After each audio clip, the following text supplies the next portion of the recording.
Netflix or YouTube. It was the ISKCON Temple in Farmington Hills, and there was that sound guys, most like Indians, but they so they have events and there are speakers or people would bring their sound equipment, set it up, and it's a important skill. Yeah. Oh yeah. Did you promote for any big artists that came through?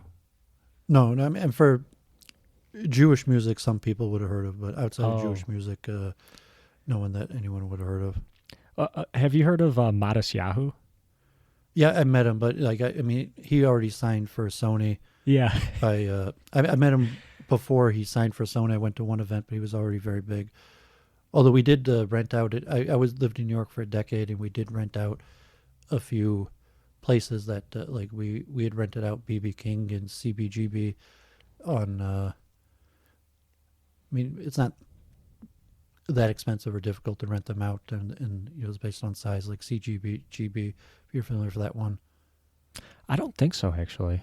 No. They're one of the most popular, like, grunge, heavy metal places. A lot of the major bands in New York played there, but they only hold like 200 people, or even less. So I was saying you could, for like a $500 deposit and in tickets, you could rent them out, or like BB King, Highland Ballroom. But we did Jewish bands that probably only Orthodox Jews would have heard of. But in New York City, there's enough that we were get a few hundred people into a club, but that we could rent out popular places like BB King's. If I don't know if you're over in New York or. I've been one time, just one time actually. New York City, I should say. Yeah. I moved in Detroit. I did Hinduism. So I used to promote traveling gurus from India that come here. Nice. It's from the technical aspects, the same thing. Mm-hmm. There's a different style of music and speaker, but your idea, you're gonna have musicians set up some equipment, rent a hall, and these were all free events. It was a different structure than like buying tickets. It was sponsored and free, but I enjoy event promotion. Mm-hmm. Yeah, that's really cool. Yeah, that's kind of like sales. I know we were talking about that earlier. Oh, that part I refuse to do though. Yeah, oh, really? Right. Unfortunately, most of it is selling tickets. Oh, and yeah. On the low level, like the bands usually have to sell their own tickets, mm-hmm. and so like that part I didn't do. Like I was saying, like we I would lug the equipment, even like broker the deal, go to the bar, get the tickets, and it's a really bad business on the low end because like generally you lose money, and everyone thinks you're making money. So like at the end of the day, like there's so many people that get cut and need to get paid that you rent out a club, sell 200 tickets, and still make no money. Mm-hmm. And even personally lose money. Like you're saying, I did all this work to organize the concert, and it cost me money. Because by the time you the tickets and everything, and no one believes that, so they're all upset and thinking that you're like skimping off their money. And so there's a potential to make it big, but it's still kind of a fun thing to do, and especially if you like. I got into streaming. When I first got into streaming, I was hoping to move into public events. Mm-hmm. And I would still be interested in doing that, but I like debating. I'm not sure if you saw maybe something like Ukraine. I'm not an expert in that, but mm-hmm. I like debating against evolution or. I watched that one. I wanted to ask you about that today, actually. Yeah. And but that would be something that I would even pay money in my own pocket to organize an event, like Wayne State, University of Michigan, mm-hmm. rent a room, advertise it, bring in speakers. That wouldn't be tickets, but I never really got to doing that, and that could be depressing or something because no one might show up. If you University of Michigan, if you have a student club active, they could get access to a room. Mm-hmm. So I'm not sure I'm even connected to know a student club, but something like maybe you could get in the union one of the student rooms that could even hold 50, 100 people, and make a bunch of flyers, hang it out, and hope that people show up for the event. Yeah. I'd work together with you if you wanted to try something like that, but Oh, that'd be cool. Sometimes it'd be depressing. It'd be like a failure. You could organize for months and then no one shows up. Well, I have two thoughts on that, but really quick, David, I just want to give you, because I actually started recording already. I want to give you a proper introduction to everybody out there. My name is Chris. This is Chee-Tash, and today, again, joined by a very special guest, somebody who I just happened to meet, and lo and behold, lives very close near me, and I'm glad we got together. David from the YouTube channel, Doooovid. Is that how to properly pronounce that? Yeah, Doooovid with 4 O's. I'm David Kelton here in Southfield, Michigan, civil engineer. Doooovid is the Yiddish of David. I studied in Jerusalem and New York, a Hasidic Jew. I'd kind of always wanted to be a rabbi, but it never worked out. So I ended up a civil engineer, U of M alumni, and I started my YouTube page kind of just largely to teach Judaism at the beginning, like teach people how to say prayers or promote Judaism in educational sense. And then from there, I moved on to all sorts of streaming and educational content. So I kind of created like this alternative internet public intellectual that I guess who I'd like to be in real life, but real life I'm kind of a boring property manager, but like I constantly thinking about things and studying things and having opinions. So I started streaming and putting out content, and I just went with the the moniker Doooovid. I do have a couple thoughts, but really quick, the two things I wanted to mention from that we were talking about just earlier on the failure. And this reminds me of, I used to be a stand-up comedian, and I used to do stand-up comedy, open mics, and shows in this area. And how you describe the potential for promoting an event like that you were describing, and the potential to have it, not be what you expected. That was me every single day, not every single day, but every single night, almost every single night when I would go out to open mics, is nobody shows up, and you're there, you get so prepared for it, and you get very hyped up to go out and perform in front of people, and there's maybe only a couple people, but you still have to go out there and perform, and it was very disappointing a lot of nights, I will say. Yeah, well, at least you have a day job, so that's true. But don't give up your dreams. A lot of people succeed, and there's alternative methods. Like the YouTube channel, the slow growth. I'm somewhat infamous for being anti-humorist. I'm not sure if you study the philosophy of humor, and there's various opinions that humor is actually a degenerate quality, which I basically never laugh. And will sometimes make the argument that laughter is a sign of poor character, but we don't have to discuss that. But if you want to, at some point, it was actually a lot of historical precedents. And if you look into, I think Aristotle, some of the Greeks, some of the theologians had the opinion that humor is just a sign of poor character. I'm not going to laugh this entire time that I'm here, then, David. No, I'm just kidding. Yeah, you can be as humorous as you want. Okay. In my YouTube, but yeah, I encourage you. I like you got a YouTube channel and public intellectual, because like I was telling about my father, who's a doctor. He loves reading, has a big library. Yeah, but really has no one to share this stuff with. So you just constantly reading and thinking about things. So when I first got on YouTube and saw the technology, I thought, like, yeah, that's kind of awesome. You could find people interested in the same subject and create groups and communities, discussions, even book clubs or topical clubs. Oh yeah. One other thing, I don't want to lose this point on the music industry that you were talking about. It's funny you bring this up, because I interviewed a entertainment lawyer who helps people when they are getting ready to sign record deals with, major record labels or the big, according to him, there's really like three major record companies, and he advises them on it. And we talked about how difficult it is to make it in that business, and how you have to be like kind of very careful because you can easily get taken advantage of, basically. And yeah, it was very eye-opening for me to talk to him about that. I wanted to get that out there too before.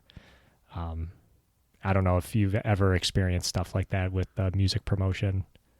Well, no, unfortunately, none of the people I worked with were even close to getting big enough. So I did music promotion in New York City with almost exclusively Jewish music and Orthodox Jewish music, which in New York there might be 500,000 Orthodox Jews.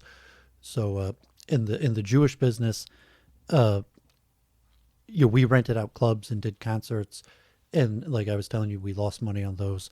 They were fun to do, and we even rented out a few main clubs. But the actual Jewish musicians that make a living, they make their living doing weddings and bar mitzvahs. And in a sense, there's weddings and bar mitzvahs all the time, and you could make good money as a wedding and bar mitzvah band. Okay. But like the clubs or events, in the Jewish business, there's only a few really days the whole year where kind of like holidays where people will go out to a concert that'd be profitable. And even if you have like a hit record, it's unlikely to sell tens of thousands tops. So you mentioned like Matis Yahu is Yeah. maybe the one exception of someone who crossed over, and he wasn't doing traditional Jewish music. He was doing like reggae and then crossed over, and then if people followed Matis Yahu, he actually left and stopped being Hasidic. So that would be like an example of a bit the negative side that all of a sudden he's this Hasidic singer, and then he stops being Hasidic once he comes to fame. But the technical aspects of the business were the same, but the up end on the economics, that if you're a good Jewish wedding band, you could make a good living at it, but that's about it. Okay, I see. And I apologize to him for mispronouncing his name because I believe I pronounced it Matis Yahu. I did do a few rappers, and yeah, I mean, like it's extremely competitive and difficult in the business, and none of them went on to become profitable. But at the same time, you could have minor successes. You could have you could get your CD played in a club. You could get in a rap battle. You could meet famous people. But to actually being at the point where you're going to get signed by a label and a big contract is a huge hurdle to get over. And then also like Detroit in the African American culture in New York City, there's people selling CDs on every corner. There's people renting out clubs, and there's the whole business like buying beats and studio time. So there's a lot of minor successes, getting a little money raised up or a good event, getting some studio time, getting a few songs, maybe getting in front of a label. But the success level to actually get a deal is extremely difficult, and wouldn't even recommend it. Like, so I said we lost money doing it, but we enjoyed the music, and so it was kind of like wouldn't it be cool if we had Jewish bands playing in major clubs in Manhattan, and we were able to achieve it, but it cost us money to do it. And the bands also saying the bands that were successful, it wasn't profitable, although it might be somewhat the highlight of their, I'm not like the highlight, but it's saying that they if all you do is weddings and bar mitzvahs, to playing like a major club, a few times, even if it cost you money, might be like a highlight of the career. Wow, that's really cool that you did that. Could be the same for comedy or something like that. Yeah, where you could pay to get yourself in front of a big crowd, or investment, or do something in the way where I'm not sure if it's the same as music, like selling tickets and standing on street corners, like handing out CDs or telling jokes like that. But or if there's basically ways to, not to get too far, I don't know what exactly you wanted to talk about, but just when you rent a club, you usually have to guarantee selling a certain amount of tickets Yeah. to the bar. So if it's like a 500 seat stadium, you usually have to buy up front like 200 tickets. And so a That lot makes of sense. times you'll let the opening act, who might be nobodies relatively, you'd be like, okay, you want to open for us, buy 50 tickets. In the sense, like, okay, like even as a comedian, like, okay, we booked, BB King or something like that, and they hold like 500 people, and we had to guarantee 250 seats, buy the tickets up front. That even if we don't sell them, we're going to take a loss on that, and so we would sell you the right to be the opening act for 50 tickets. And so if you were willing to buy the 50 tickets, even if like only your mother showed up, you could have been the opening act, and so that there's also somewhat the social dynamic where you could have like, people like like spoiled rich kids or something like that, like their mom bought 50 tickets for them and they're the opening act, but that's just the business deal, because if you have to put up $2,000 to book the stadium, and and someone gives $500 for the tickets, like that's part of the promotional business. So probably also for comedy works like that. Oh yeah, that parallels what I saw in the comedy world as well. It's funny how things kind of cross over into many realms.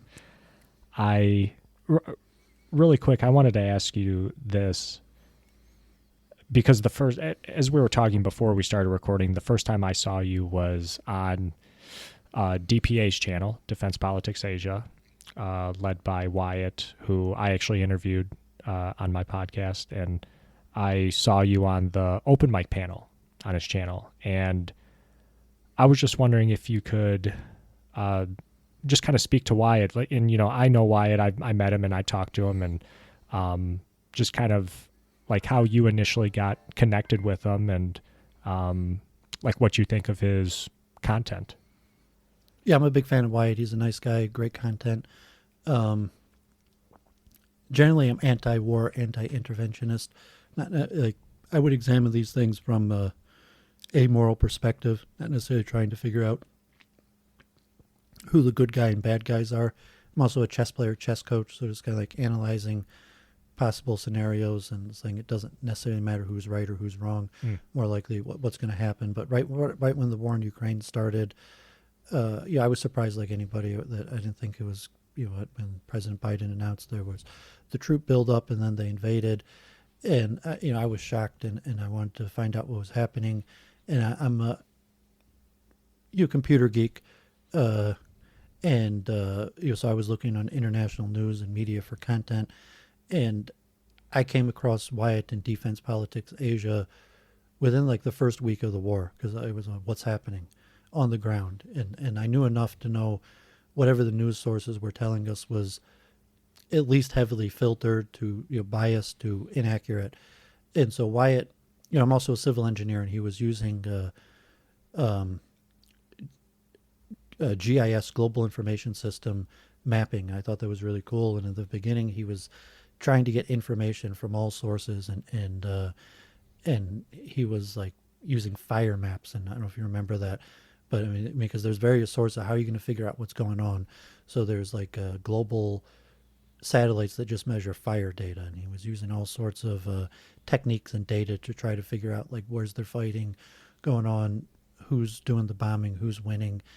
And at that point he only had a few thousand subs, and I joined his Discord, and I started speaking to him, and I asked him for an interview, and like kind of was similar to what we were talking about event promotion. Mm-hmm.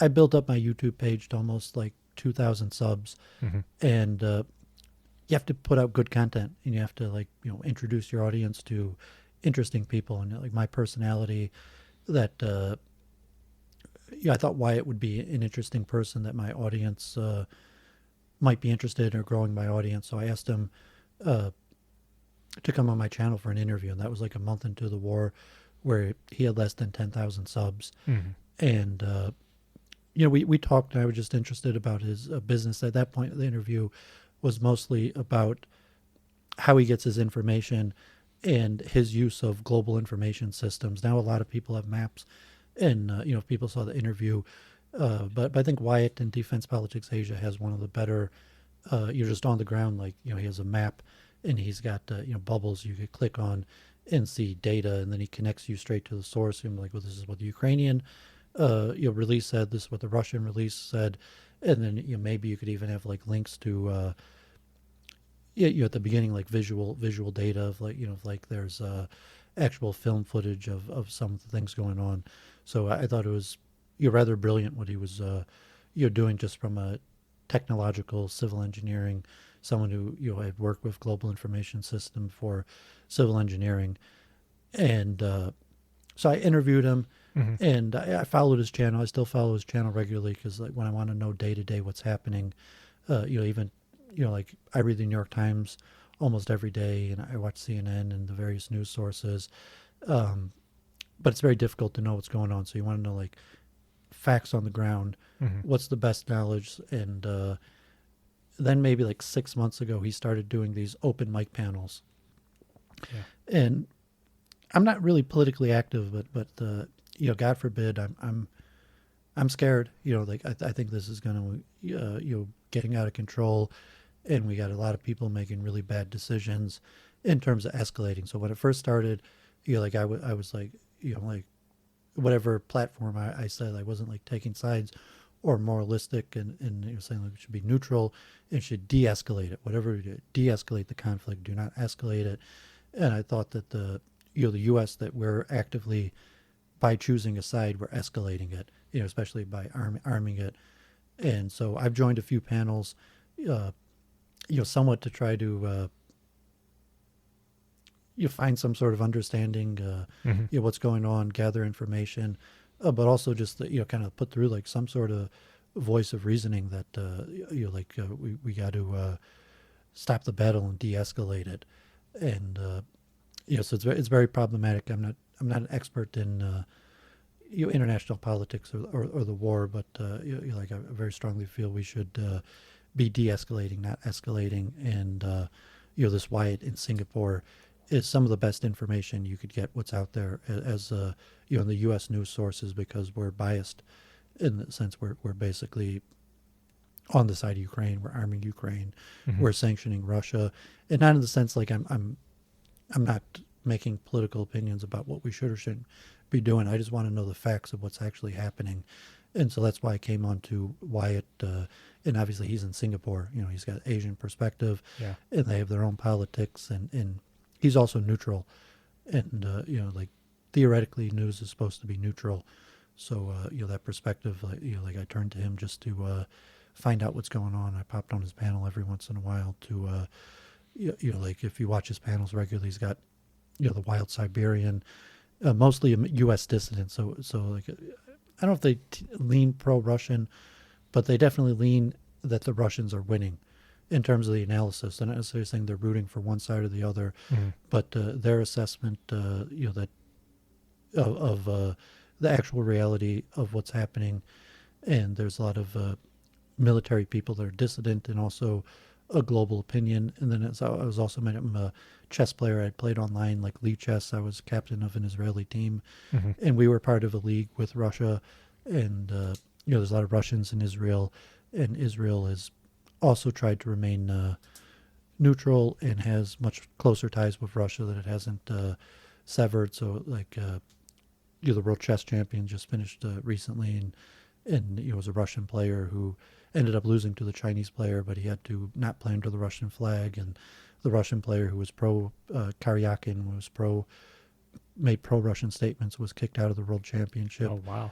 And Russians are very dominant in chess. Uh-huh. So it was just on the chess server, it was very you could feel the tension in the war. And even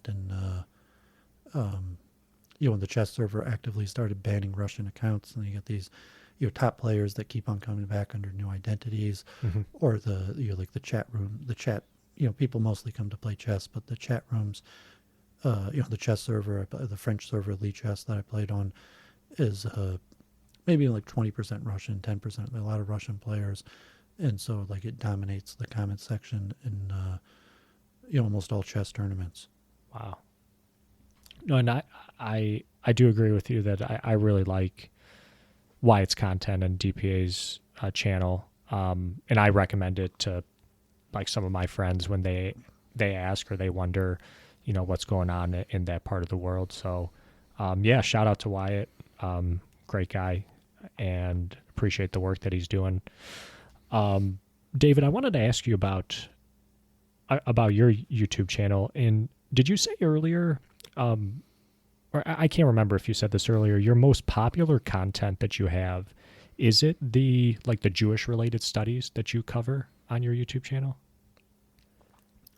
Well, I created my YouTube channel almost 10 years ago, and Oh, I wow. started, IRL recording videos and uploading them, and actually, promoting the downtown synagogue.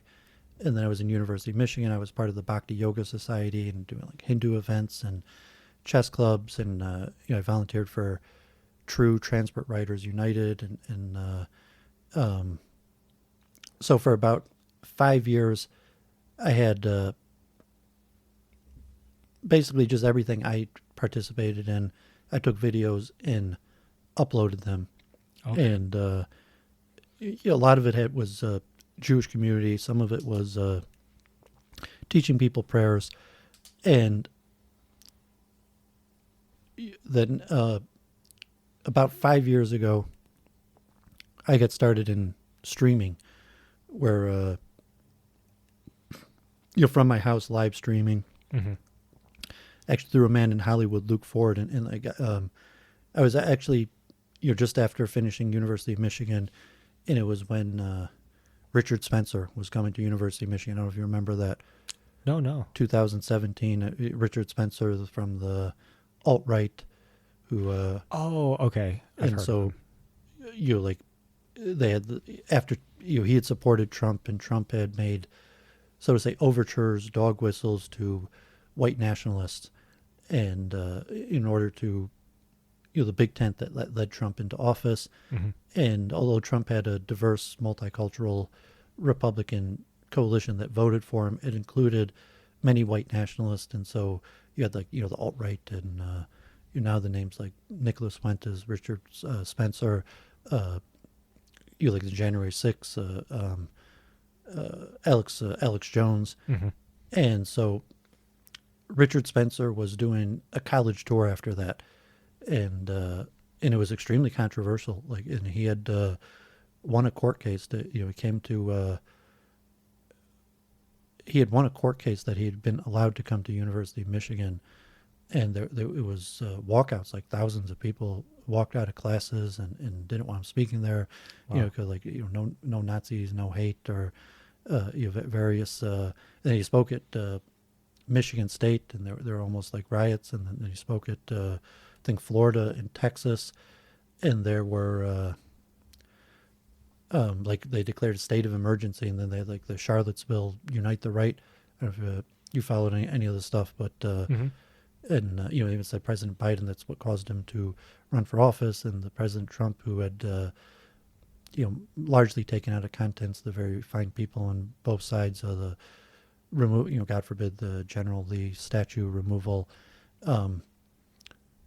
But I was curious who this Richard Spencer guy was. Mhm. I was just like, I feel okay. I mean, he's a white supremacist or something, but what's the big deal? Like, let him speak. Or I didn't. I live in a majority. I mean, Chris is at my house now. I live in a majority African American neighborhood. I've always been in diverse places. It didn't hit me that the threat of like white nationalism was such a big deal. That so this convert to Orthodox Judaism, Luke Ford, in Hollywood was interviewing Richard Spencer, and then a lot of these kind of like names were at the Unite the Right, who were they call them counter-Semitism as opposed to anti-Semitism, because a lot of them strongly reject the label of being anti-Semitic. They would say that they have no problem with Jews individually, but they're against what they feel that Jews are doing collectively to society, and a lot of them for them that focuses on multiculturalism and immigration, which generally I've always been like a conservative, a libertarian leaning who's pro multiculturalism and immigration. So you're conservative leaning, but I agree with the left on multiculturalism and immigration. So I came on to this man, Luke Ford, in Hollywood, who was a streamer who was interviewing a lot of the big names in counter-Semitism. And I started talking to him. I popped up in his chat, and he actually, he liked me. We talked. He was into Judaism, and he was also very anti-immigration activist. So even though he's Orthodox Jewish, he was very opposed to immigration. And but we debated that in the beginning. So I got involved in streaming, and most of my first streaming was debating with counter-Semites. And so relatively, a lot of these guys are very popular. So like I had a small YouTube channel, and even today my content is relatively small. But I appeared in a number of debates where I was taking pro-immigration, pro-multiculturalism, and a specifically Jewish attitude, pro-Jewish attitude, and defending largely, so to say, that I'm Jewish and I do support multiculturalism and immigration. So I had quite a few debates with relatively big names in those spheres, like people I hadn't really heard of, but for streaming, these people had significantly bigger audiences than me. Some of tens of thousands of people Oh, wow.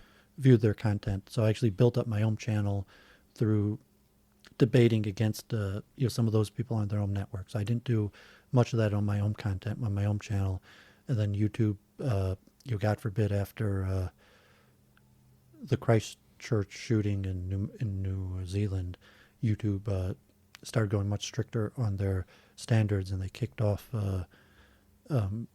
you're really the majority of the people from YouTube. Even at that point, some of the most popular content on YouTube were these, what they call blood sports debates. There's a guy like Borski and Ethan Ralph and Jean-Francois Garepi, and they'd have, he actually just passed away, the Jerry Springer, but like Jerry Springer, where he'd have like, like blacks and KKKs, and people be throwing chairs like that. Oh, wow. And I don't know if you remember Jerry Springer or something. I mean, he had all types of content, but it'd be like regular content where just be like, let's put Jews and blacks and KKKs on neo-Nazis on the stage together and see what happens. And like Jerry Springer would be fights almost every episode. So before this main censorship, that was some of the most popular programming on YouTube. Mm-hmm. And so I ended up as, I guess, one of the Jewish participants.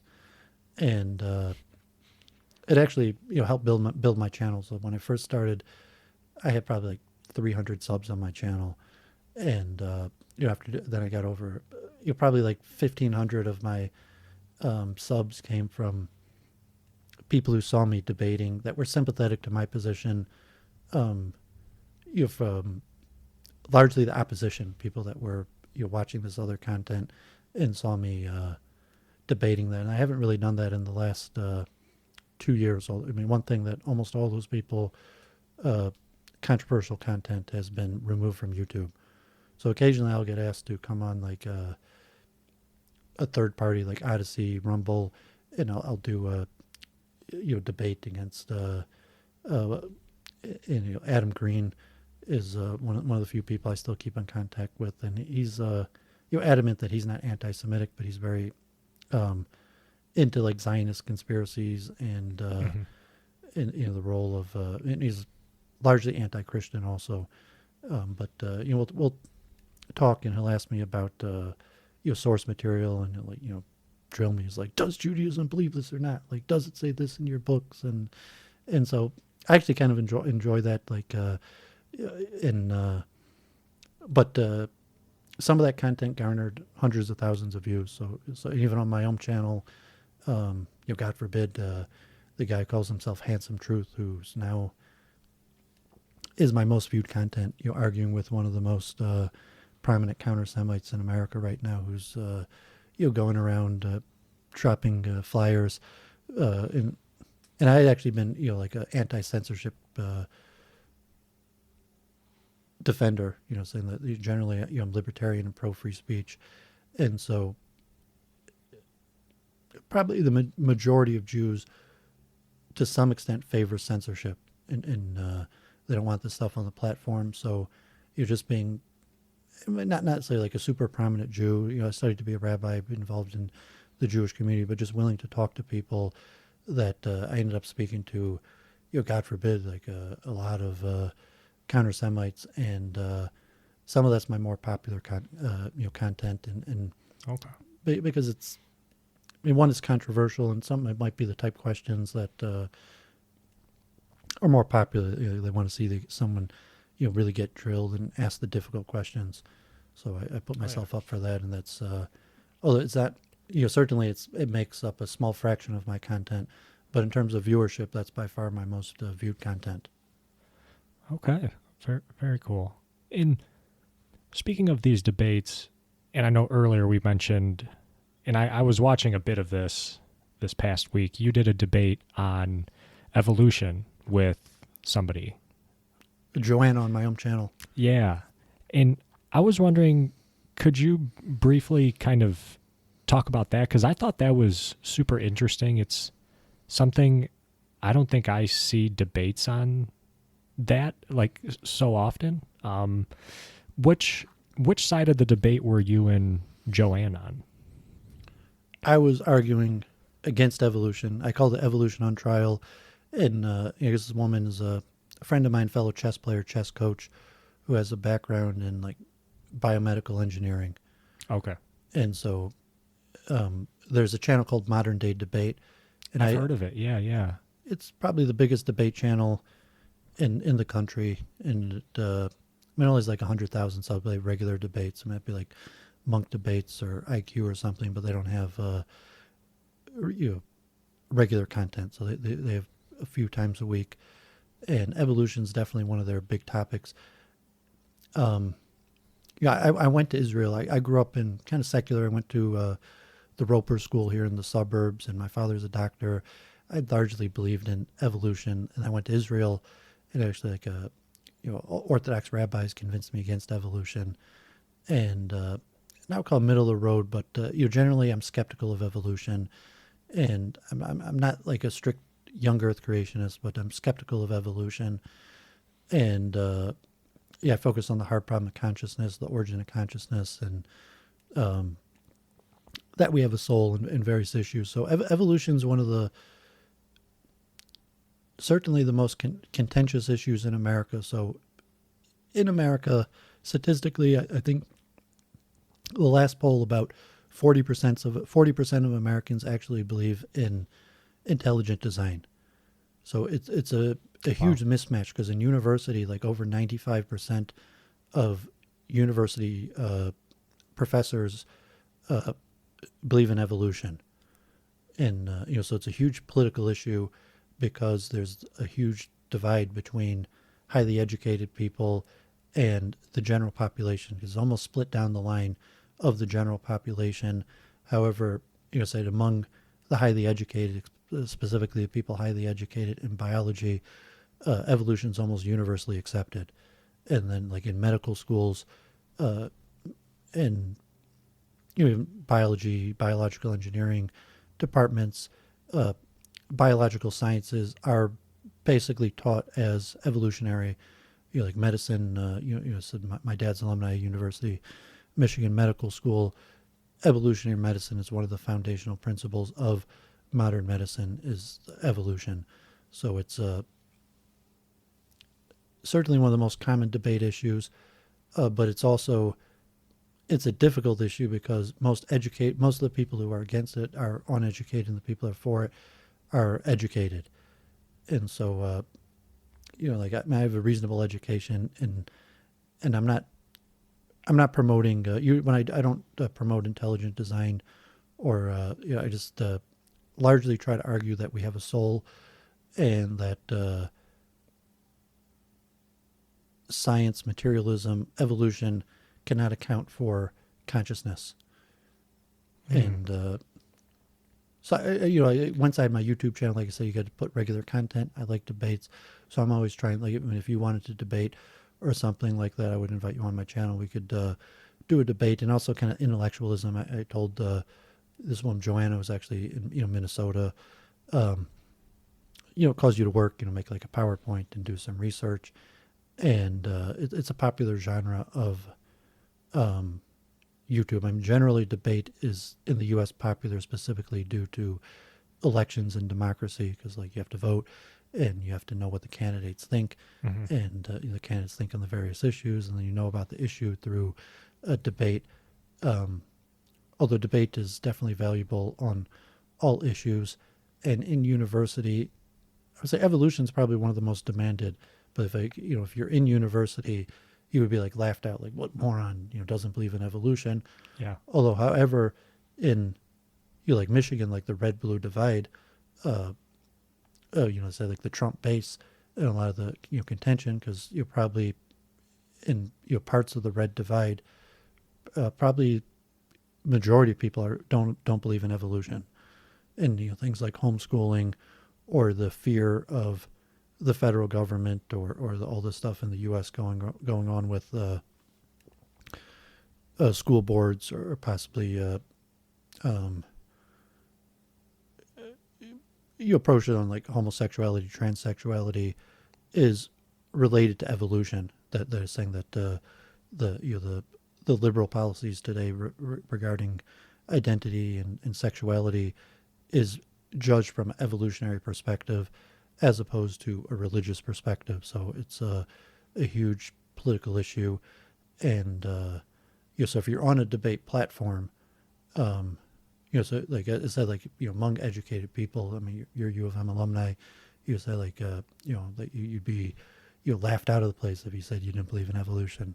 Yeah. However, like if you went to I don't know where you're from or your background, or if you have family like in rural places, you're probably the majority of people are skeptical of evolution, and they think that it's part of like the satanic university conspiracy to turn people against God. Hmm. Yeah. The divide that you speak of kind of reminds me of a book that you mentioned to me, which I read, The Bell Curve, by Charles Murray. Charles Murray and Richard Herrnstein. Which have you read that book actually? Yeah, I read it in high school. In fact, Yeah. I was at the Roper School that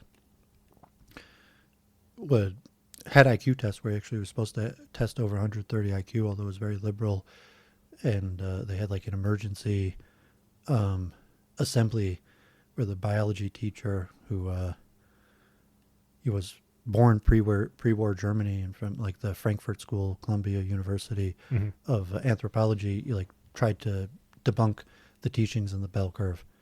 That so I remember extremely clearly. I was in high school and the book came out. It was Huh. extremely contentious, and IQ actually comes up in terms of the alt right and nationalist leaning, the bell curve type, people who are worried about the demographic change in America are, it's still one of the biggest issues that is brought up. Hmm. Yeah.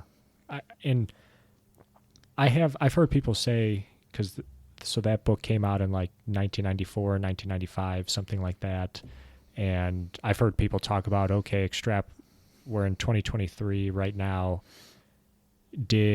Is the stuff that Charles Murray talked about in the book, that's like almost 30 years ago now, is it starting to happen, or is it just not enough big of a time scale? And I don't know the right answer, but I know I've heard people kind of ask those questions. Did you go to U of M when he spoke? I think it was like 3 years ago. Oh no, I wasn't there. No. I'm sorry. I mean, Richard Spencer. They almost had riots. He said like thousands of people walked out of classes.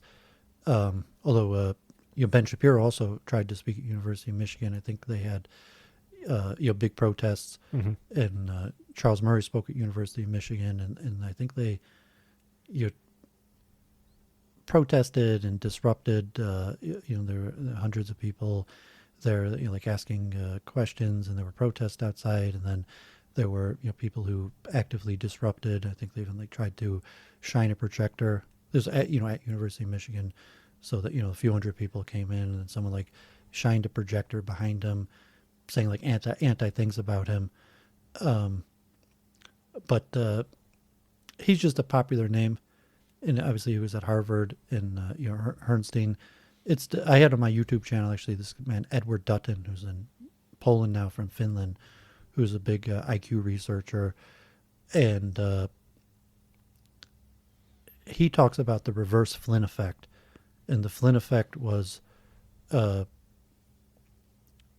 IQs were getting higher, and studied over a period of time where IQs were increasing by a few points every decade. Oh, yeah. And so there's evidence that now we call the reverse Flynn effect, and over the last 20, 30 years that IQs have been decreasing. And he's got kind of like these catastrophic theories of the decline of the U.S. due to decline in IQ, and that simply, like our generation, the next generation are not actually capable of running society. We're not as intelligent. Like the racial disparities are a huge issue. Saying like that's one of the biggest issues in America, like affirmative action. And, these days, besides for the black-white divide, the Asian divide, the demographic change now, where they want to, get rid of SAT testing, largely as a method to discriminate against Asians, because Asians are outperforming everyone else on test and the predictive power. So, I mean, there's some uncomfortable realities about IQ. I would say generally, like I'm a believer in the soul, and I think that IQ intelligence is a function of the soul. That is my personal belief, in that people could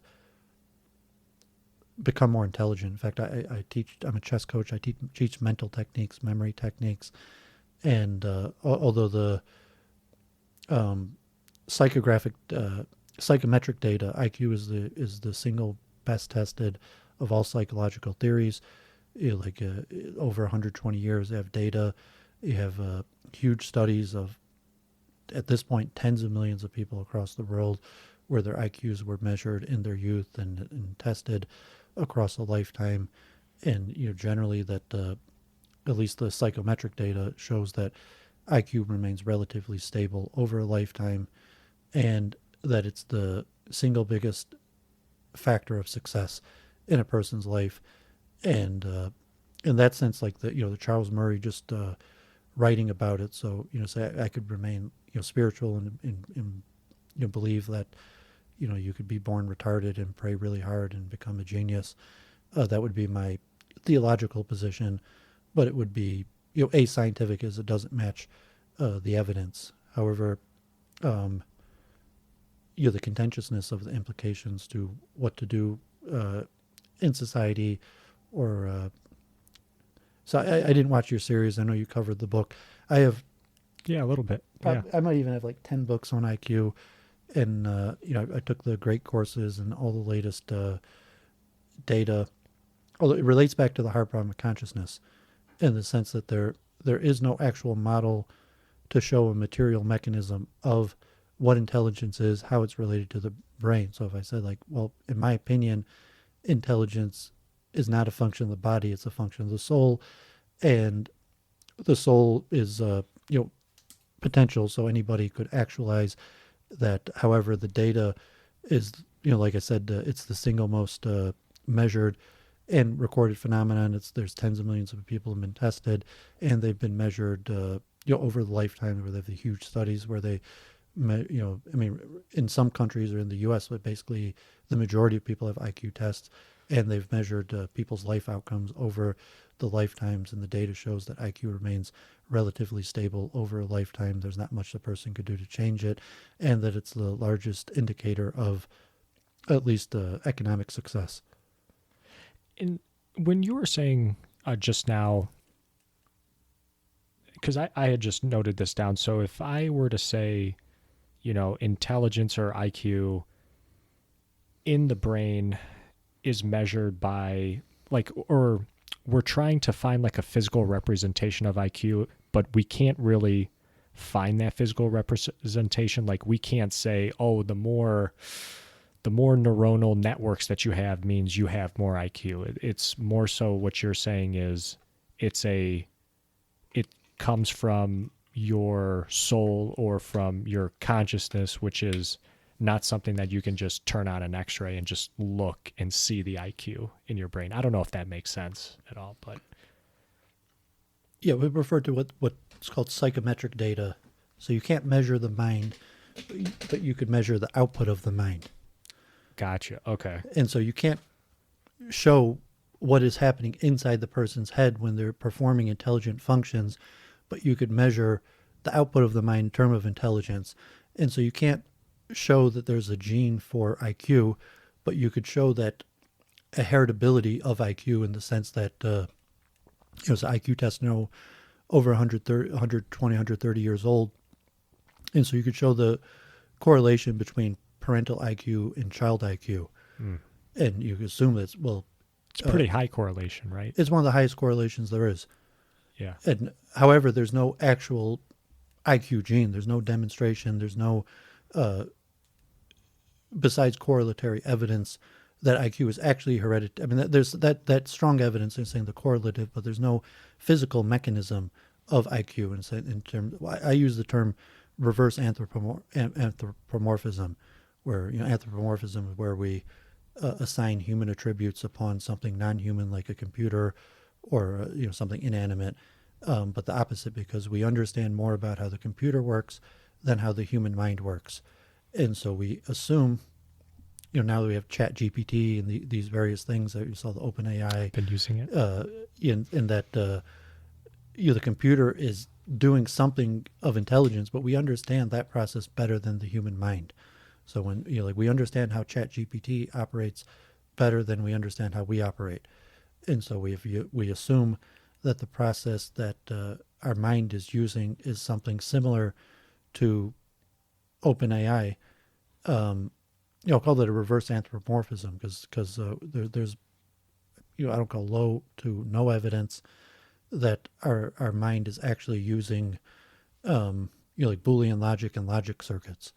That I'm saying we have a bunch of neurons in our brain, and obviously we get like MRI scan, and you could I've had some of those tests where they put probes on my head and they show me a bunch of pictures. They even had the eye scanner test where they opened my eye and measured my eye movement, and then asked me a bunch of questions or show me a bunch of things on a screen, and they could correlate and say, well, or injuries like lesions where, God forbid, people have injuries, and they could no longer perform certain tasks. But it's not actually a mechanism. There's no understanding, even for the most simplest cognitive function, of what actually is happening. And so we assume that the brain and neurons probably have some sort of like logic circuit gates, and obviously you're a programmer and coder. So you, but just that perspective, we understand how the computer works much better than the human mind. And I'm still going with the soul. That's my personal belief. And so if that's the case, well, why is IQ have such high correlation to parental IQ? You would say spiritually, like you would say that, but I would generally take the approach, and I'm saying I trained a lot of people. I'm a chess coach. I've worked with all sorts of people that so to say hard work, you can increase your intelligence, even though the evidence is against that. And I'm also pessimistic in terms of, I'm actually a strong believer that two things. One, the computer will keep on getting more intelligent, and two, where come to see that the brain does not produce intelligence, does not produce like sense perception. As we understand what the brain does, obviously it has some controls sense perception and motor control. I was pre-med for like anatomy. You could look at the human brain and see the clear wiring from all the senses, and the eyes and the ear into the brain, some function of memory and some function of motor control. But you're just conceptually to say, well, does the brain perform, is thinking a function of the brain? And so I'm generally of the opinion that it's that thinking is not a material function. Okay. And it's funny you mentioned ChatGPT, because I did just recently, I signed up for an account on ChatGPT. I've been using it a little bit at work. I'm kind of impressed by it. It's helped me a lot in just some little problems that I have, or some things that I don't know exactly what to do. And it honestly, I use this analogy. It kind of reminds me of if you've ever played Legend of Zelda and Link has that fairy that follows him around. The Nintendo. I haven't played video games since I was like a teenager, but yeah, the old Nintendo, Super Nintendo. Yeah, nice. That's how I picture, or maybe, in Halo, there's, I believe, the thing that Master Chief has is Cortana, or, you just have your co-pilot there that's aiding you and assisting you with what you need. That's kind of how I view ChatGPT. Not that I want ChatGPT to do my work for me, but if I run into an issue, I want it to be like my first resource. And do you foresee I'm sure you've probably heard many people talk about the potential negatives of AI, ChatGPT, what have you. Do you kind of go down that route, or are you of the thinking it's not really all negative, this is actually kind of a positive? Yeah, I would be neutral. I mean, generally, I'm a deist. I'm a believer in higher powers, and so I don't think we need to worry about just be another tool that could be the device of our own self-destruction. People follow my content. One of my major areas of interest is consciousness, science of consciousness. In fact, next week is the annual Science of Consciousness conference in Sicily, Italy. Professor Stuart Hameroff out of Arizona. University of Michigan is one of a few institutes in Michigan that has a consciousness studies department. And consciousness studies in formal university is part of the medical school in anesthesiology, that there is not a strong definition of consciousness except through anesthesiology, and the medical terminology for consciousness is purely related to control level function when a person is put under anesthetics, and say that there's levels of anesthesiology. I'm not sure if God forbid if you ever had surgery or something like that, but there's levels of responsiveness and like sleep, and there's certain measurements, but it's not cognitive. It could be cognitive in the sense like you could be on an operating table and still ask questions and answer them, or be given commands but not conscious to realize what's happening to you, or depending on the amount of drug that's and actually how these operate. It's they know that certain drugs block consciousness, but the actual mechanisms or how to define it is still unclear. So I think people assume that science understands more about consciousness than it actually does, and the actual people who study consciousness are much more likely to admit that that remains a mystery, or even what people believed. I have Francis Crick's The Astonishing Hypothesis that it was written in the 80s, that the idea was that very soon science was going to figure out exactly how the brain produces thought and consciousness, and now 40 years later, there's been very few advances made on it, and people are coming to alternative perceptions from a spiritual level. I would look at like the receiver model, where, so to say, the brain receives consciousness from another realm as opposed to produces consciousness. And then also the computer realm, that I say that the idea that a brain has neural circuits like a computer, especially now that we see how much superior computers function than man.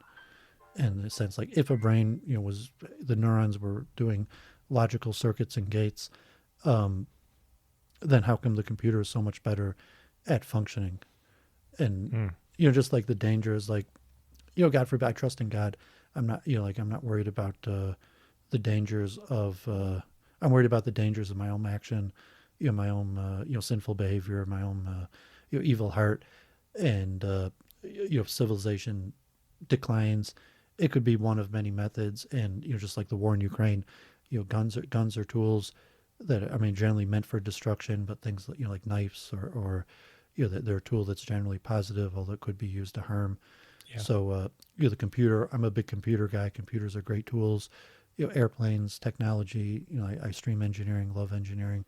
They're all. I'm going to go to the robotics shows automation conference at Huntington next week. Okay.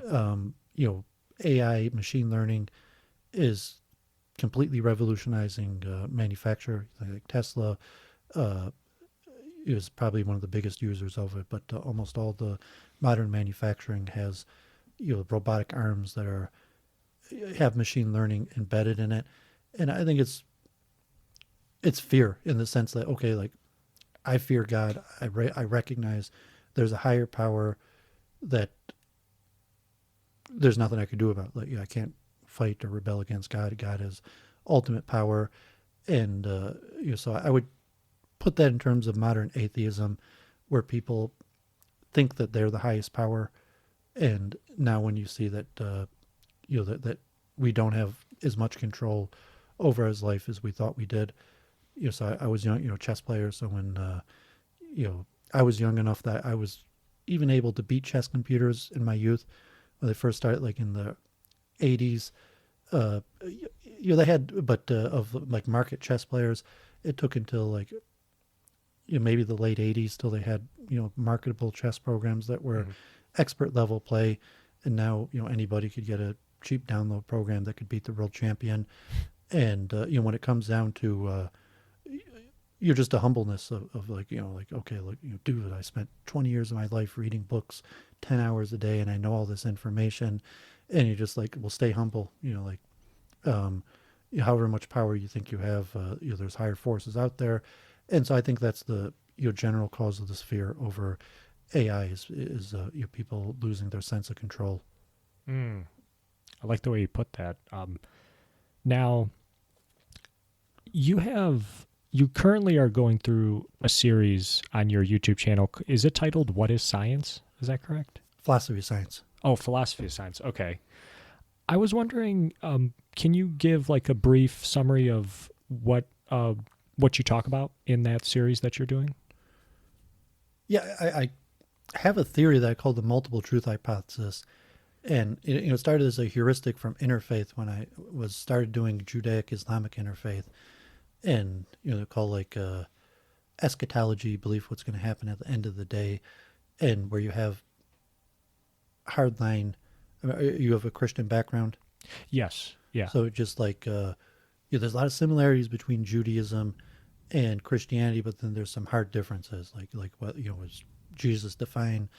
You say the Judaic, or say the second coming, and so you say, well, you believe in a second coming, but for Jews they say believe that would be the first Messiah, or what's going to happen, and they're just to put it out there like, this is your belief, this is my belief, and there's some incompatible claims. And so I've been doing interfaith. Actually, my YouTube channel, the first 5 years, I put probably 100 interfaith videos on. Mm-hmm. And so I been wrestling around with this, what I call the multiple truth hypothesis from interfaith, where I was trying to take on face value people's religious claims. It's okay, maybe that's what you believe, maybe not, and it's comparing it to what I believe or other systems. And then I saw there was a lot of utility to the theory, and then I ended up completing my studies at University of Michigan as pre-med, and I got online debating.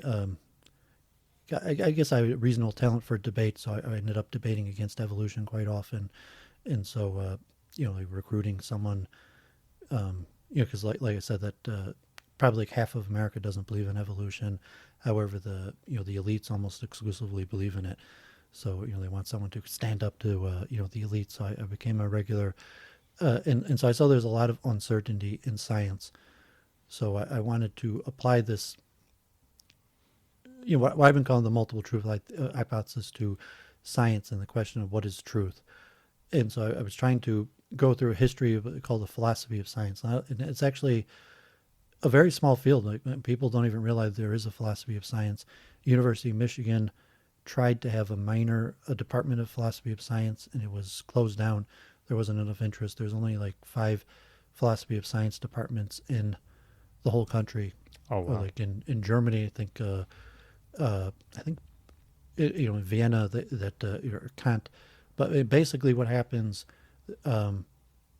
Galileo, modern science and philosophy is kind of built upon Galileo, Descartes, and Newton, and because there was Aristotelian Galenic science, where till Galileo, almost all science was based on Aristotle, and then medicine was Galen, the Roman anatomist, and then William Harvey, who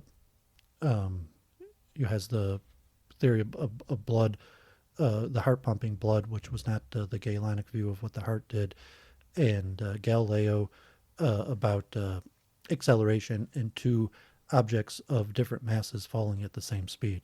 So there's the famous like Galileo, at least of legend, going up in the Leaning Tower at Pisa and dropping two bodies to show they fell at the same time, which went in opposition.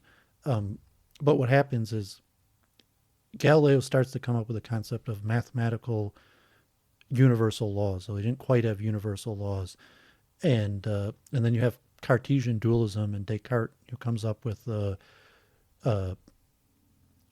we'll call it the unification of algebra and geometry, where you have the algebraic formulas that have on the xy plane, so you could describe geometric shapes with algebraic formulas. And Descartes philosophically, like, because Galileo comes into all the problems with the church, and so Descartes separates like dualism. You have the mind and spirit, and then you have science, which deals with the physical world.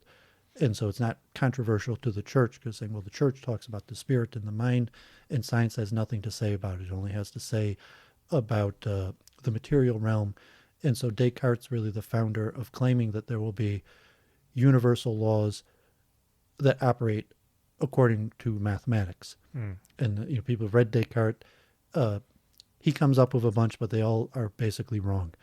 He's like a precursor to Newton. He has various ideas like impulse and pre-Newtonian physics that's almost all experimentally incorrect. And then Newton perfects what Descartes failed at, where he is able to correctly describe universal physical laws with predictive mathematics, and he upgrades the Cartesian unification of algebra and geometry with the calculus. And so physics is describing bodies operating in space over time. And so but it's based on Cartesian dualism, where science is only the purview of describing physical phenomenon, and what we call mind independent. That like an object, it's what happens in the mind is independent of physical objects. So like it doesn't matter what you're thinking, your car operates according to universal, predictable mathematical laws. And although you might steer your car in which direction, it has nothing to do with the scientific laws of how physical objects operate. Oh, okay. And so I went over from the creation of science, the foundation of science, to modern science. So basically what happens, you have like, David Hume and Thomas Hobbes, and at the same time, like Thomas Hobbes tries to use the scientific method towards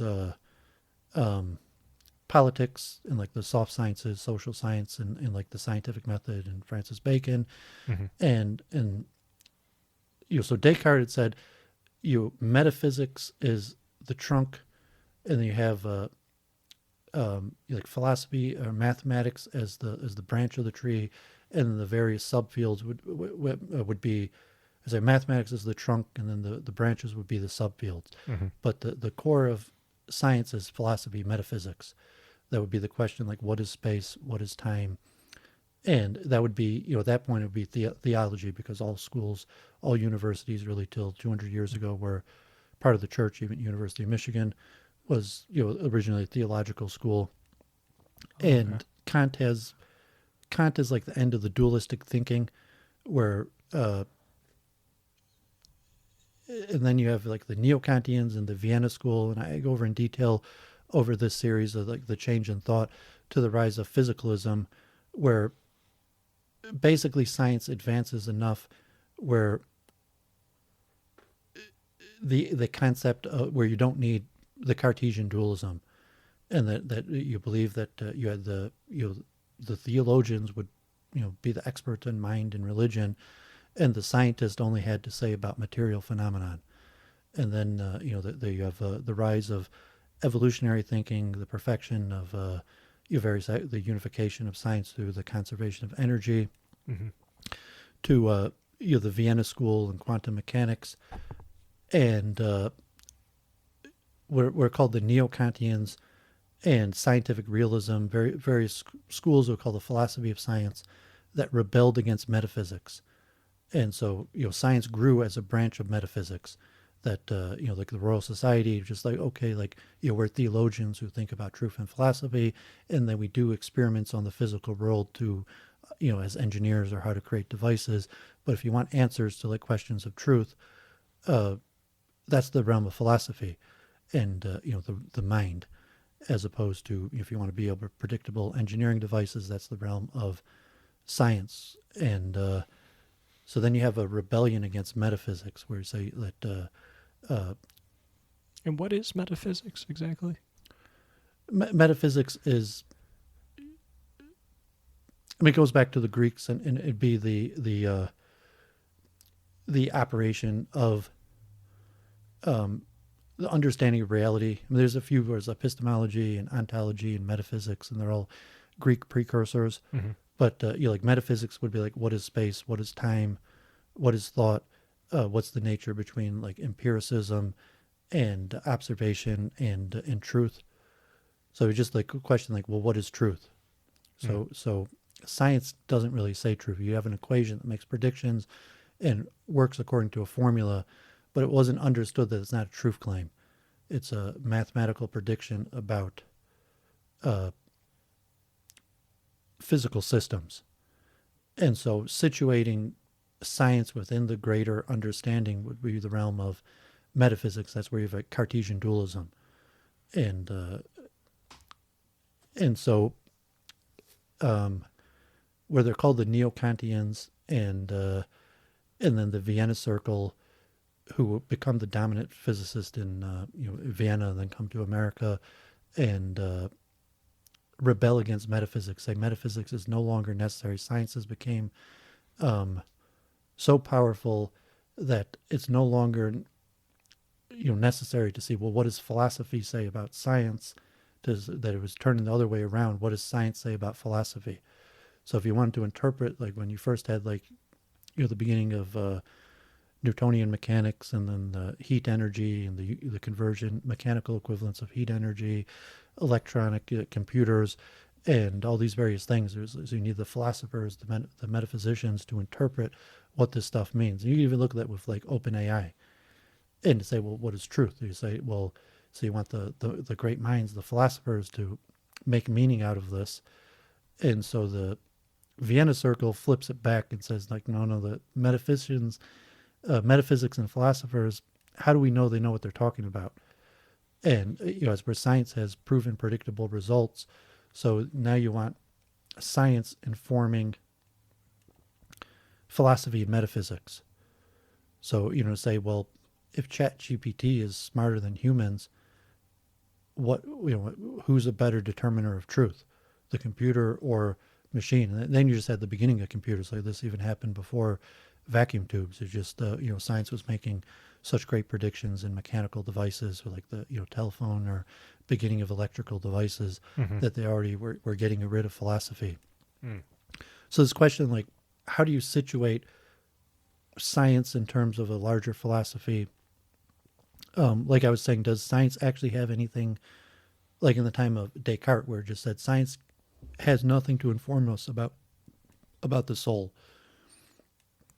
of the Cartesian dualism? And so saying here, like, now I'm already on the minority side, where I'm saying that I believe in the soul, and I believe, like in like the Cartesian sense, that science relatively has almost nothing to inform us about the soul.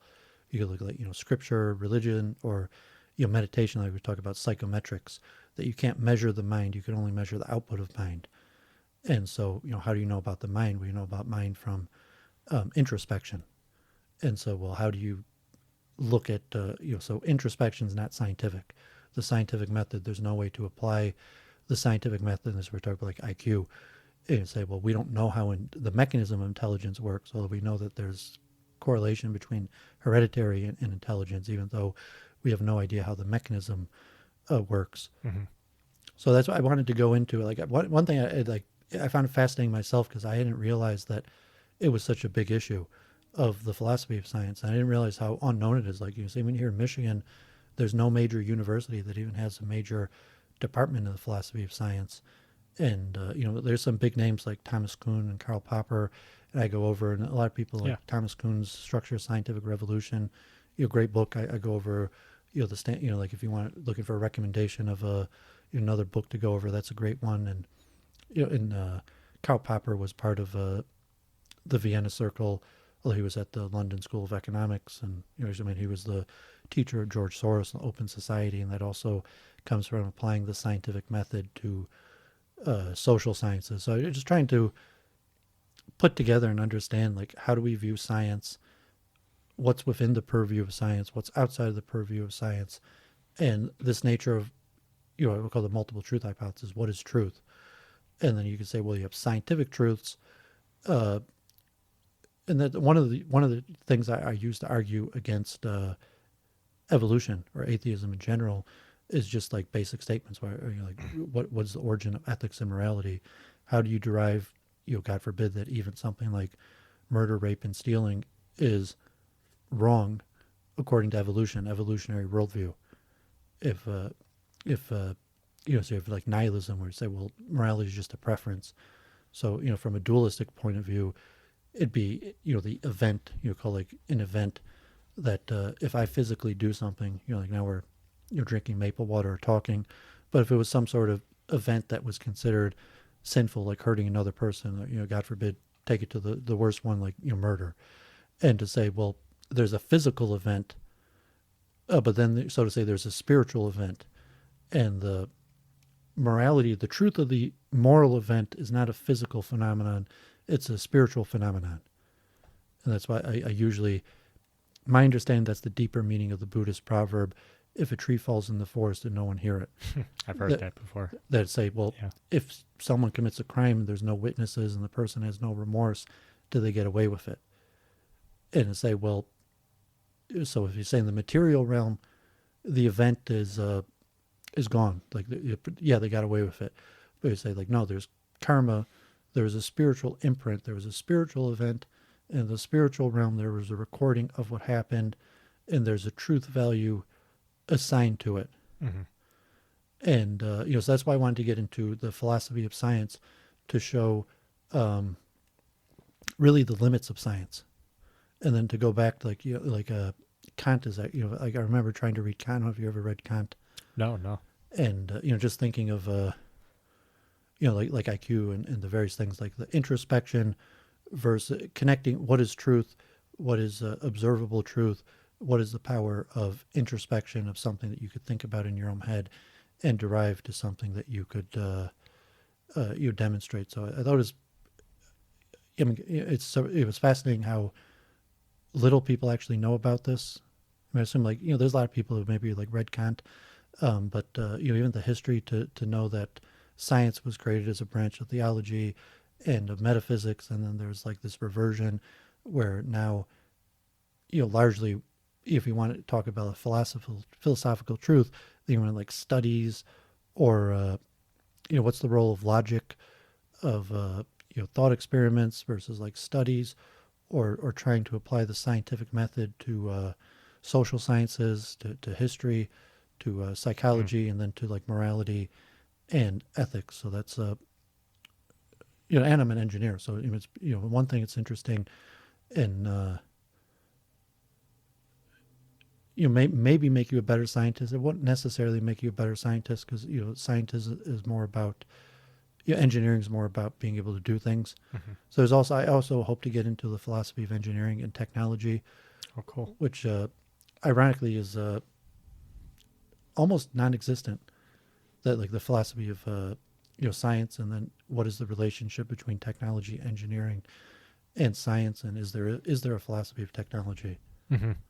I don't know. I mean, you're an engineer, I guess. You're a technologist. I don't know if it's just practical to it, just like you want to produce results that people find useful, or now like the economics I talked about with Wyatt actually about the biggest problem. I was trying to explain my understanding. The biggest problem between the U.S.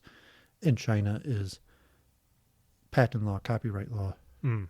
and China largely not respecting copyright law, and so the like technology, you're going to make a patent, and you're going to be able to economically benefit from it, and it's your property, and then maybe someone in China figures out what you're doing and then just makes the same thing you did at a cheaper price, and why should they cut you in on it?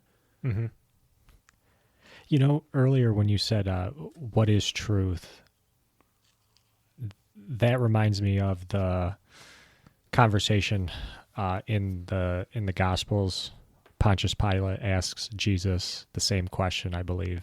He asks him, what is truth? To me, it's a very powerful passage to me. And just as an aside, We don't really use the word truth in science. right? Okay, Even yeah. like theory, hypothesis, theory, law, and because truth is a concept of theology and philosophy or logic, even. Mm-hmm. However, not science. Mm. And is that like where? Did you talk about in your one video about Karl Popper? And I don't know exactly his views on it, but it's something like theories should be falsifiable. Like you're never seeking truth; you're seeking to falsify whatever you're thinking of to make it less wrong. Does that kind of summarize his view? Well, that's what he's most notable now known for in terms of the development of the scientific method, adding falsifiability, Mm-hmm. in that historically the scientific method did not necessarily have this element of falsifiability. You had the hypothesis and the testing and the replicability, third party, but to actually that it should be falsifiable. I mean, maybe some people thought about, but he implemented that should be part of the scientific method, and his claim that stronger theories are falsifiable. That so now you say, like, one of the arguments, evolution is not falsifiable, or I call the modern Bailey fallacy, where there's evolution is a umbrella theory for a whole bunch of sub theories that has somewhat like a theology, cosmology. Like natural selection. Do you mean something? Yeah, so something like natural I mean, evolution in terms of the larger theory that of the origins of species, and that life arising from non-life inorganic material, and then simpler life forms evolving to more complex life forms, including us today. Mm-hmm. But there's relatively a whole bunch of sub-theories: information theory, genetics, natural selection. They'd be like, well, natural selection repeated over and over again over billions of years, but that's just one of the elements. But you say, well, natural selection might be falsifiable. Most engineering theories are falsifiable because they have they're based on differential equation. Like I said, Galileo was really the first to have mathematical expressions of physical laws that made predictions, although he didn't have necessarily the concept of universal laws. That came from Descartes, but Descartes incorrectly formulated the physics, so it was Newton who first correctly formulated universal mathematical laws of physics. And now all engineering, usually unified through conservation of energy, but in any form of engineering, you're going to have usually differential equations, some sort of thing that will make a clear prediction about the state in the future. Mm-hmm. That if it's not that state in the future, it's been falsified. Mm. And so Popper adds that strong element to scientific theories, and the claim that falsifiability should be an element of science, and the stronger the correlation between the falsibility of the theory and, I don't know if you call it like its truth or its value, and in preferring things to be formulated in a method that could be falsified. Okay. That if you had any hypothesis, even even if it was now in social science or history or something, that you could have this idea, can you formulate it in a way that's falsifiable, and then can you admit that if it's falsified even in one instance, that the theory is at least the truth value, so to say, it's not true. If it could, even just one instance of falsifiability, and so that changed the way that science was formulated, and that's why Popper's largely a household name today. Hmm. Now, I think you touched on this earlier too. These paradigm shifts in science, and That's more Thomas Kuhn and his Structure of the Scientific Revolution. oh, okay. And is there two competing ideas on how things progress? There's this, paradigm shift, which I don't know if I'm going to get this 100% right, but like when I think of a paradigm shift, there's like a massive change in like a short period of time versus there's the other side where somebody might say, oh, any sort of progress is just cumulative and gradual, like little baby steps over time. And I'm kind of reminded of a quote that I've heard thrown around quite a bit from, I think it's actually from Vladimir Lenin, where he said, there's sometimes months go by where nothing happens, and then sometimes there's like days go by where months happen. So sometimes nothing will happen for a while, then all of a sudden one day a lot happens. I don't know if maybe that's entirely applicable, but are those the two like competing schools of thought? It's either huge changes in shorter period of time or just gradual changes in science? Yes, I go into this in depth I actually mostly reading from the Stanford Encyclopedia, these articles, or trying to explain some of these articles. Mm-hmm. So there's the history of the neo-Kantians who are saying like, we could never know the truth. It's a journey towards truth. But, science as it advances, even though it changes, you could somewhat call it truth to,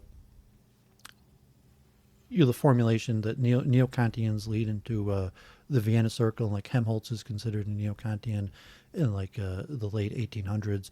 The majority of scientists are neo-Kantians until the Vienna School, which leads into quantum mechanics. And Popper is he ends up disagreeing, but he's an offshoot of the Vienna Circle, is where Kuhn is in America. I think it's 1965 that Kuhn publishes his Structure of Scientific Revolution, and Popper actually organized a conference trying to debunk it. So they're contemporaries, but they didn't necessarily agree with each other. But so the Thomas Kuhn's it's probably the single well known, well read concept in the philosophy of science, and comes to this level of the question of truth. So you say the paradigm means that we don't know the truth for a lot of scientific details, but you have a dominant theory, and people work within the dominant paradigm because it has the most explanatory power. And generally, there might be social dynamics or cultural or whatever where like basically everyone works within the dominant paradigm, and then a new theory comes around that is different than the dominant paradigm, and it revolutionizes the way everyone does science because it demonstrates that the old paradigm, it doesn't necessarily happen to happen like all at once, but sometimes it could happen all at once, because usually the dominant paradigm explains certain phenomena very well, and then there's other phenomenon that it struggles to explain. And that might be areas of investigation where we would call normal science, is where you're just building on the dominant paradigm and expanding it to explain more and more phenomenon. And then at some point you might hit a block where it's shown that you can't expand the old theory to explain certain phenomenon. And then a new theory is necessary to come to explain that phenomenon, and that may displace the old theory, and that would be the paradigm shift. It's from like Newtonian mechanics to Einstein, or if it was like evolution, could be open AI. It could be a paradigm shift where just from an objective level, if you're a scientist and you asked, so to say, like physicalism, that if you asked objectively someone, they say like, no, we do not have a solution to the hard problem of consciousness. We don't even have a clear working model of how the brain produces consciousness. However, that's the dominant paradigm of basically almost everyone working in consciousness studies is working on the level of trying to show how consciousness arises, emerges from the brain. Mm-hmm. Even though there's a lot of problems, there's a lot of phenomena that can't be explained, there's no working theory. So that if there was, just a turn where there's a new theory, and then be like, well, there's no more hope. Let's not even go down that route anymore. And that would be, the paradigm shift. So Kuhn is not necessarily like Popper, where he's not adding something. He's just talking to like the historical process because this gets into the neo-Kantianism where there's the internal view of the historiography of science and the external view of the historiography of science. The internal is looking at as purely factual truths, one building off of the one another, that is completely independent of the people and the places where it was discovered. And the external view says like, well, no, I mean, science is not independent of the culture, and there's a lot of cultural baggage or other things that are thrown into scientific theories that are not purely one idea building off the other. Mm-hmm. And so if you're looking, science is the building off of the knowledge of previous generations. You don't start from scratch. You start with and you start with the whole gamut of the current state of knowledge, which includes some things that are extremely well demonstrated and understood, and some things that are partially demonstrated and understood. And then there's the vast area of the unknown. And so Kuhn says the general method is to build off of and try to explain the unknown based off of the accepted theories of the past. And very rarely does someone propose a new theory. Almost all theories are just expansions of old theories. And so that's where the paradigm comes in, where someone actually comes up with a new theory, and then the new theory could actually even displace the old theory. And then he gives a bunch of historic examples. There could be a lot of examples like in heat and combustion, like the caloric theory of heat, or things like vitalism in biology, mm-hmm. Or the ether, phlogiston, or something like that. And even big names, I think even Einstein believed in ether, and like phlogiston, or whatever they call the ether theories. Yeah. That was basically all physics operated. Even Leibniz, Descartes, that there had to be this ether, and that scientific until the Michelson-Morley experiment, if you remember. I've heard of it. Yeah. That tries to demonstrate. It was actually trying to measure the ether. So it was like these based on the movement of the Earth, and like the lasers and mirrors that would measure the ether. But it turned out that it gave the exact same measurement no matter what, no matter how like the direction the mirrors were spinning, or the the Earth or anywhere the planet gave the same measure. And that kind of showed that there probably isn't an ether, even if that was like in the 1880s or 90s. I think it took like another 30 years till people completely gave up on the ether. And then like Einstein and various things, but that would have been basically everybody in physics was trying to develop their theory based on the ether.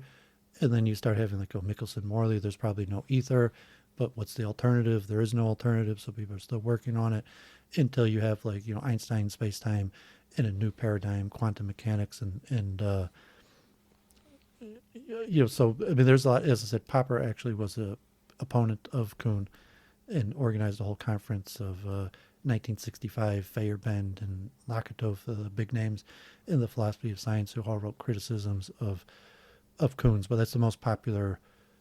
He was at Harvard, and it's one of the most popular, well-read, understood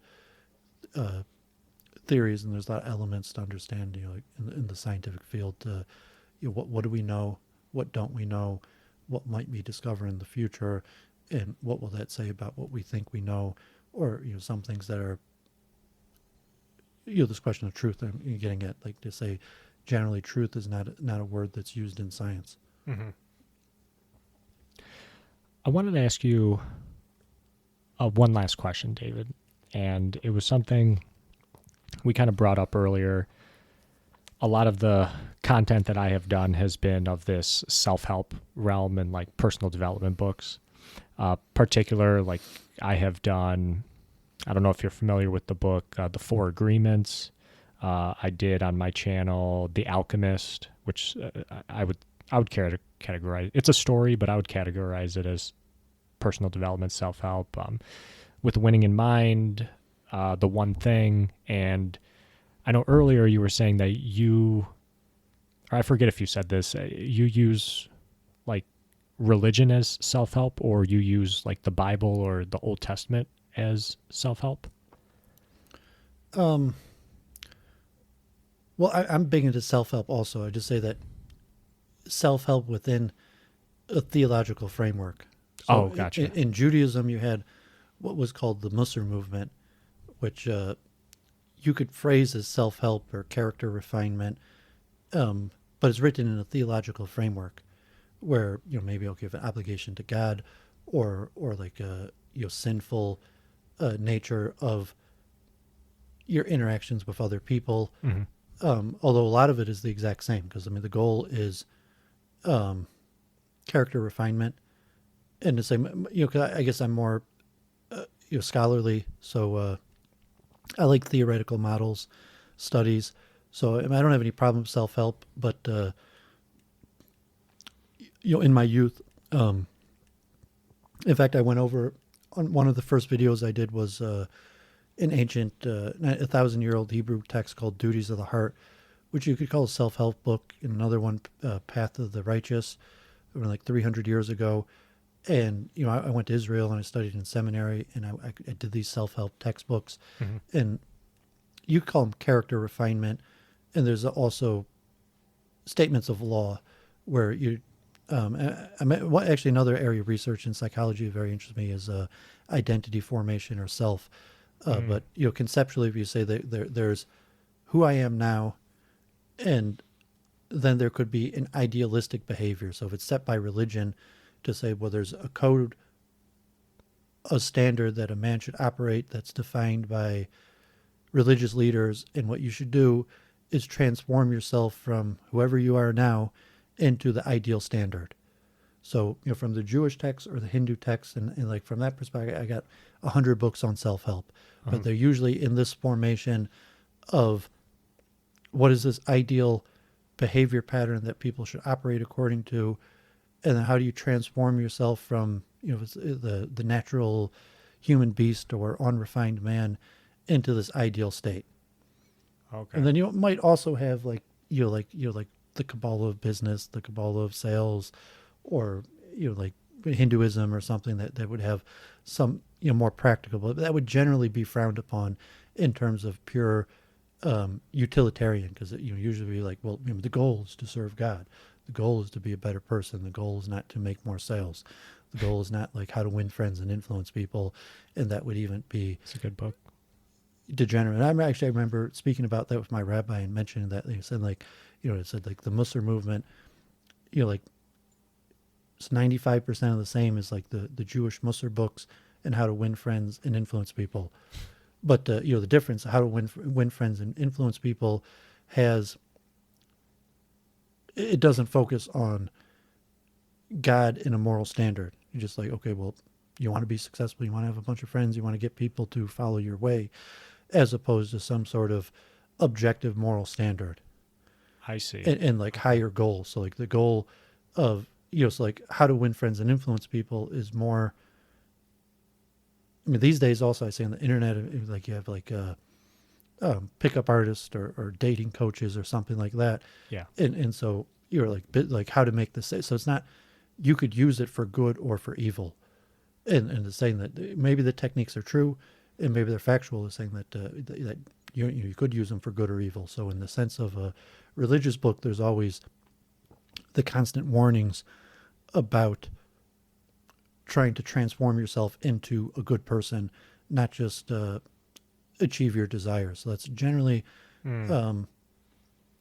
why I don't like self. I'm not opposed to self-help. I think it benefits a lot of people, but then in the sense also like the goal should be to become a good person, as opposed to self-improvement is neutral. And it's like I think a lot of times self-improvement, self-help books are, I mean, if you want to even put them like theologically demonic, in the sense that most people are using them for what would even be counter to what might be considered a good person, like how to get ahead in business, how to how to win, as opposed to the and there's various levels. And then also, because I'm more academic, you say motivation comes from the inside. And so if you just read psychological theories, like I was mentioning, if you have a model for how the mind works or how human behavior works, and then self-help within it, as opposed to just best practices of what works, and saying like, here's a bunch of techniques that have been proven to work, and so you just try them, as opposed to some sort of larger sociological, psychological framework of them. But I mean, if it works, and I mean, generally I say it's probably a good thing that you're taking, if you believe in character refinement, you believe that it's possible to change yourself, and then just think. I mean, I put it back to you because you're doing these videos, and I watch some of them. Like, what's your framework for self-improvement? In the sense, is it, or would you separate it? You're saying like, well, I read these self-improvements because I want to make more money, I want to have bigger networks, or bigger business, and I don't have a greater full picture of like a transformation into becoming a better person. That's a really good point. And I used to be the type of person who just wanted to make a lot of money. Like was just the ultimate goal. But I think what I found is, without anything, money for the sake of money, or replace money with anything else. Success winning, just to keep score like that long term, I don't think it's very healthy, because ultimately there's always, as Qui-Gon Jinn said in Star Wars, there's always a bigger fish, and it could potentially lead to your downfall trying to just simply one-up people for the sake of one-upping people. And I totally get where you're coming from, and that's kind of how I see self-help is, what is the greater purpose behind you wanting to improve yourself, get a better job, get a bit bigger network.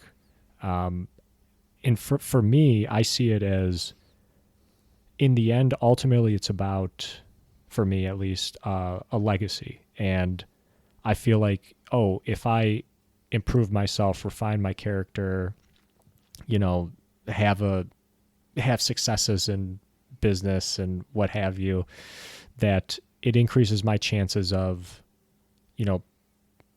meeting somebody, having progeny, and then expanding my legacy towards the next generation, versus if I don't do those things, not to say it's impossible, but it just makes it a lot harder. So that's kind of like my underlying, the thing that drives that stuff. Yeah. I was speaking to Luke Ford the other day, and Hollywood, I stream with him sometimes, and he convert to Orthodox Judaism from Seventh-day Adventism.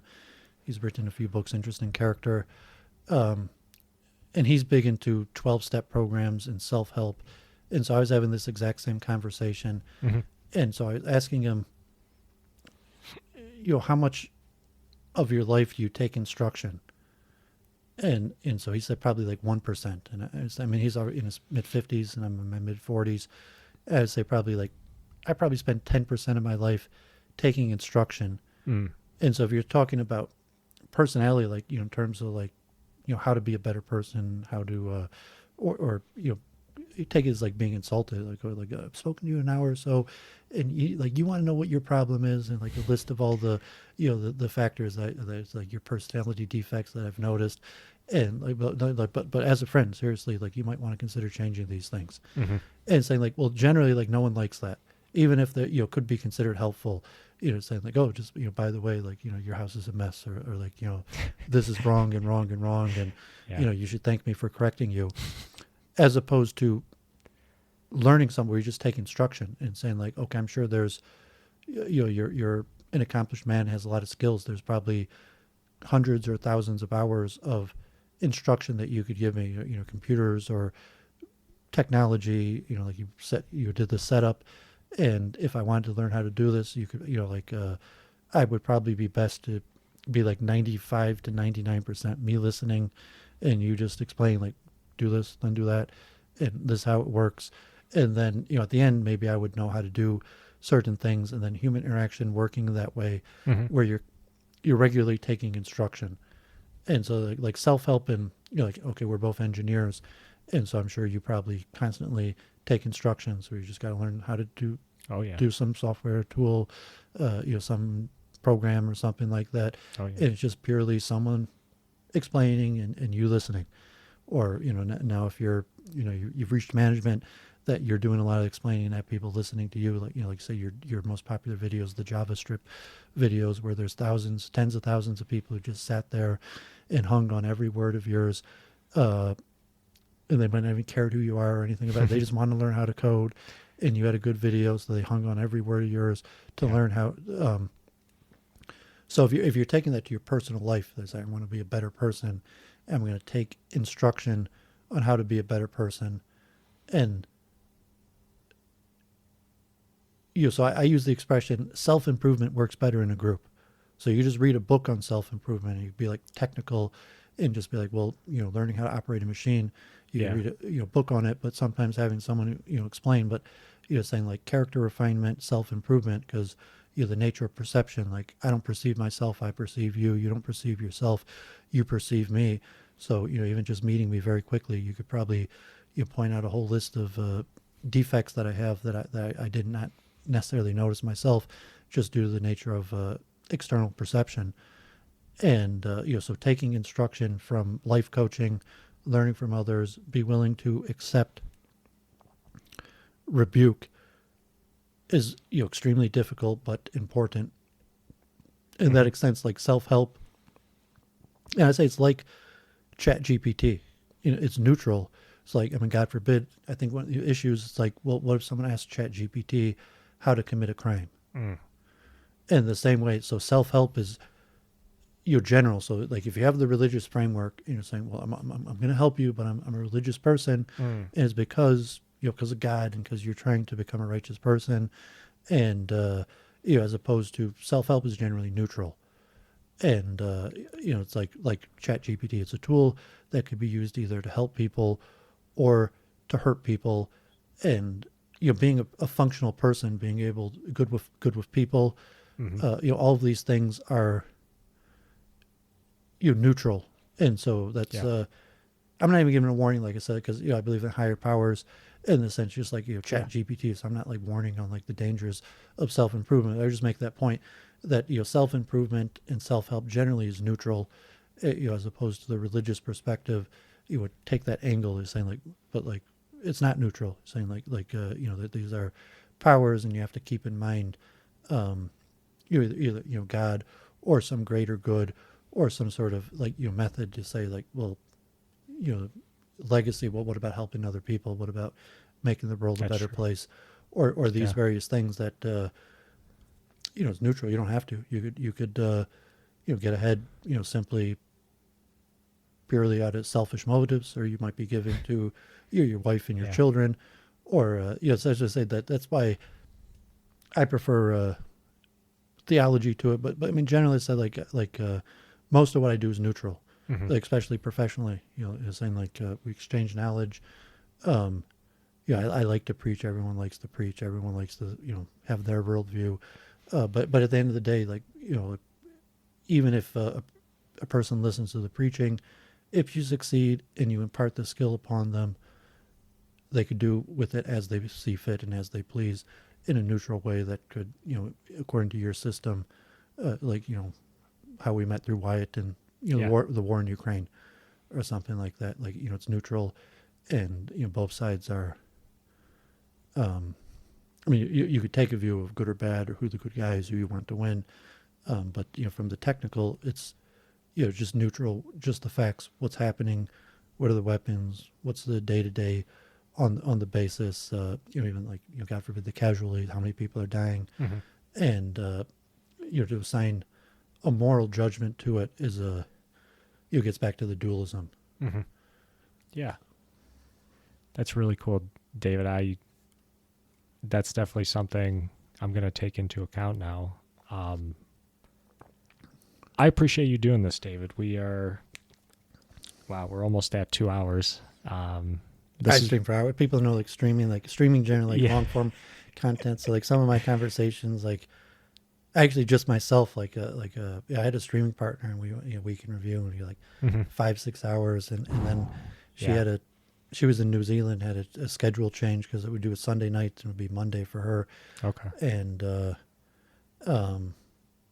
but now I just talk like myself for this for like 5 hours. I'm going to see my content. It was just me, with just me, myself, rambling for like 5 hours. But, I mean, it's a good sign and it's saying that, like conversations like this, can go forever, though, a lot of times that, saying life is short and you got to set your priorities and then you have, clearly like what's the purpose of the conversation, what are you trying to get out of it, and, time to find, but, even streaming, you'll find that, a lot of times, like you watch Lex Friedman or something like that. Some shows are 1 hour, some shows are 5 hours. Yeah. I like Lex too. Shout out to Lex.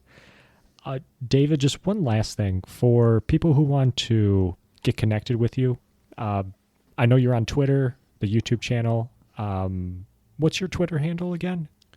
I am Doovovid with 4 O's. Doovovid is just the Yiddish of David. A lot of people, like in Yiddish circles, like Brooklyn or whatever, you would just spell it D-U-V-I-D. However, D-U-V, there's a lot of Doovids. There's not that many Doovids, but there's enough Doovids that Doovid was already taken. So that's how I got Doovid with the 4 O's.